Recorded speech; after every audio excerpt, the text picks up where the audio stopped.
Hi, my name is Paul Saver, founder of Parent-Teenager Relationship Saver, and welcome to this first parenting tip titled Close Your Mouth and Listen, designed to help you create that happy, wonderful relationship with your teenager.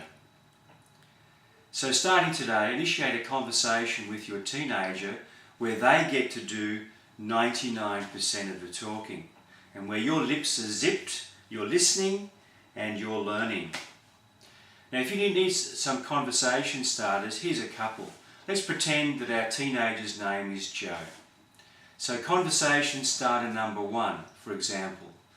Hey Joe, I was thinking today how much pressure and expectation is placed on young people today. Boy, it must be tough being a teenager.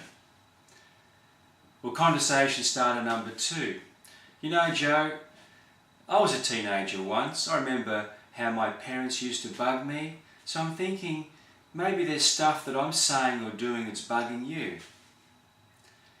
Or alternatively, you might decide to pick a particular an event or an experience and target your teenager's feelings.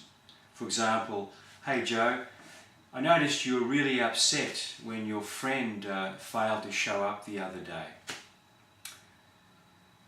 Here are some ground rules for implementing tip number 1. First of all, absolutely do not share your opinions, your ideas, or give any advice. In fact, the only words you can speak after you've begun the conversation are 2 types of feedback.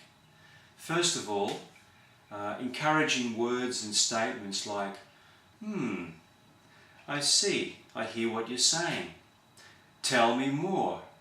I'm curious to know what you're thinking. And the second type of feedback is doing a listening check. A listening check is where you ask questions to find out how much you have listened and understood what your teenager is saying.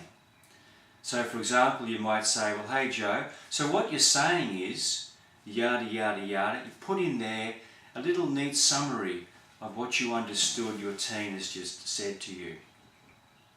Now, through putting this parenting tip number 1 into action, it's a wonderful opportunity to really find out what your teenager is thinking and feeling. The good, the bad, and the ugly. If on the first attempt at doing this, you'll find your teenager doesn't open up for various reasons, don't push. Just quietly retreat and determine to try again the very next day with a different conversation starter. And if necessary, repeat until finally your teenager opens up. If your teenager uses it as an opportunity to dump their grievances and their resentments upon you, take a couple of deep breaths and welcome that as a necessary evil on your path to developing a better relationship with your teenager.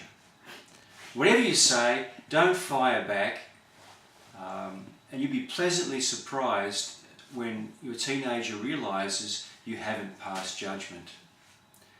So stay tuned. This is Paul Saver, the founder of Parent-Teenager Relationship Saver, for the next instalment, parenting tip number 2, and I wish you success on your path to creating a happy, wonderful parent-teenager relationship.